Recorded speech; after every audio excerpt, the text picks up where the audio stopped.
Oh Gott, mein Herz. Es schlägt so schnell. Ich kann nicht atmen, alles dreht sich. Hallo, hallo zusammen. Ich bin Anna. Hallo Anna, atme tief durch, ganz ruhig. Hallo und herzlich willkommen zu unserem Podcast. Ich bin Lukas. Hallo Lukas. Ich versuche ruhig zu sein, aber ich habe dieses Gefühl in der Brust. Es ist wie ein Stein. Ich glaube, ich habe Angst. Oder Stress. Oder beides. Das ist okay, Anna. Das Gefühl kennen wir alle. Und das ist unser Thema heute, wie man mit Angst und Stress umgeht. Wir werden lernen, was im Körper passiert, wenn wir gestresst sind. Und wir werden Techniken lernen, um uns zu beruhigen. Das ist eine sehr wichtige Lektion auf B1-Niveau für die mentale Gesundheit. Kannst du mir helfen, diesen Stein in meiner Brust wegzumachen? Wir werden es versuchen. Der erste Schritt ist zu verstehen, was ist der Unterschied zwischen Stress und Angst.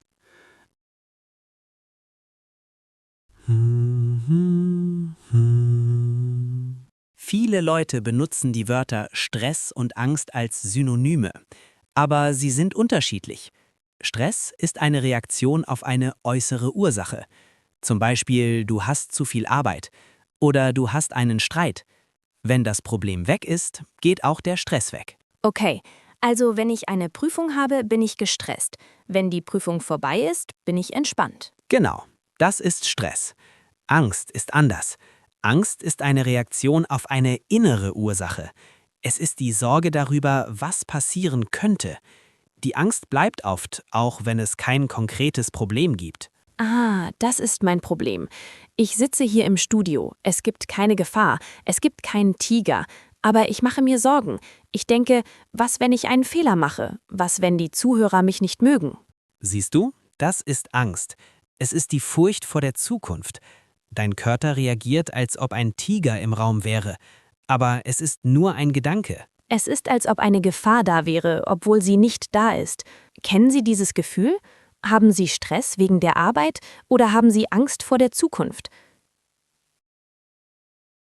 Anna, was fühlst du in deinem Körper? Mein Magen tut weh. Ich habe einen Knoten im Bauch. Das ist typisch. Der Körper und der Geist sind verbunden. Wenn der Kopf Angst hat, hat der Bauch auch Angst.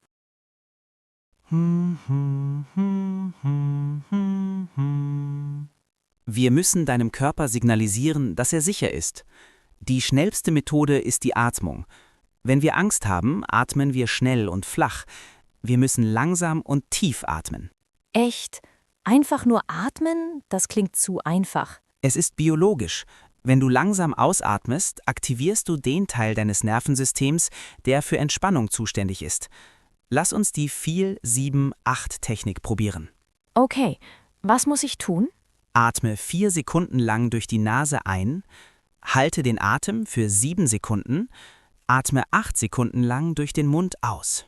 Okay, einatmen, 1, 2, 3, 4, halten, ausatmen. Noch einmal. Ein, halten, aus. Konzentriere dich nur auf die Zahlen. Wow, mir ist ein bisschen schwindelig, aber mein Herz schlägt langsamer. Siehst du, du hast die Kontrolle über deinen Körper übernommen. Diese Technik können Sie überall machen. Im Bus, vor einem Meeting, im Bett. Niemand sieht es. Wir haben den Körper beruhigt. Jetzt müssen wir den Kopf beruhigen. Angst entsteht oft, weil wir uns Katastrophenfilme im Kopf ansehen. Wir stellen uns das Schlimmste vor. Ja, mein Film heißt Anna vergisst ihren Text und alle lachen. Es ist ein Horrorfilm.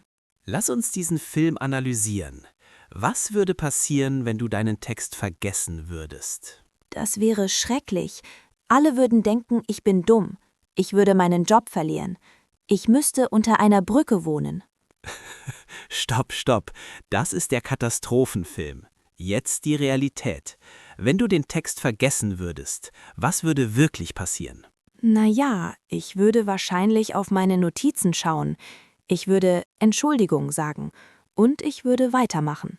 Genau. Würden die Leute lachen? Wahrscheinlich nicht. Sie würden warten. Würdest du deinen Job verlieren?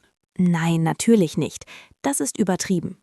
Das nennt man Realitätscheck. Fragen Sie sich, ist das realistisch? Oder was ist das Wahrscheinlichste, das passieren wird? Manchmal kommen die Sorgen immer wieder zurück. Man kann nicht aufhören zu denken. Dafür gibt es eine Strategie. Die Sorgenzeit. Sorgenzeit? Soll ich einen Termin mit meiner Angst machen? Ja, genau. Du sagst deiner Angst, ich habe jetzt keine Zeit für dich, aber wir können uns um 17 Uhr treffen. Das klingt verrückt. Funktioniert das? Ja, wenn eine Sorge kommt, schreibst du sie auf einen Zettel. Und du sagst, ich kümmere mich später darum. Dann um 17 Uhr nimmst du dir 15 Minuten Zeit. In dieser Zeit darfst du dir so viele Sorgen machen, wie du willst. Okay, also wenn ich jetzt denke, habe ich den Herd ausgemacht, schreibe ich es auf. Nein, das solltest du kontrollieren, aber bei abstrakten Sorgen. Wenn ich denke, werde ich jemals reich sein, schreibe ich es auf. Richtig.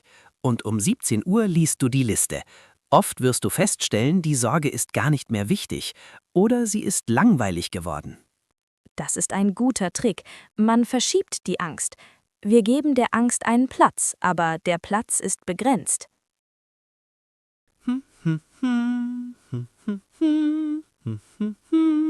Wir haben viel geredet, aber Angst ist auch physische Energie. Das Adrenalin muss raus aus dem Körper. Die beste Medizin ist Bewegung. Das stimmt. Wenn ich joggen gehe, ist mein Kopf danach klarer. Ich fühle mich leichter. Bewegung baut die Stresshormone ab, besonders Bewegung in der Natur. Der Wald oder der Park haben eine beruhigende Wirkung. Gestern bin ich im Park spazieren gegangen. Ich habe die Vögel gehört, ich habe die Bäume gesehen. Danach war meine Angst viel kleiner. Du solltest jeden Tag rausgehen, auch wenn es nur für 10 Minuten ist. Wenn du dich bewegen würdest, würdest du besser schlafen. Ja, ich werde morgen früh einen Spaziergang machen, bevor ich meine E-Mails checke. Bewegung ist Therapie. Haben Sie heute schon frische Luft geatmet? So, Anna, wir haben heute viel gelernt. Wir haben die Angst analysiert und wir haben Werkzeuge gefunden. Es ist Zeit für die große Zusammenfassung. Ich bin bereit. Der Stein in meiner Brust ist weg. Anna, ich stelle dir Fragen. Was ist der Unterschied zwischen Stress und Angst? Stress kommt von außen, Arbeit. Angst kommt von innen, Gedanken. Was ist die erste Hilfe bei Panik? Die Atmung. Tief einatmen und langsam ausatmen.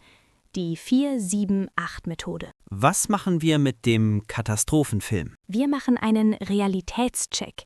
Wir fragen, was würde wirklich passieren?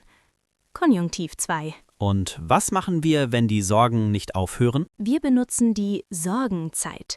Wir schreiben die Sorgen auf und verschieben sie auf später. Perfekt. Und was hilft dem Körper? Bewegung und Natur. Spazierengehen hilft, das Adrenalin abzubauen. Anna, das hast du super gemacht.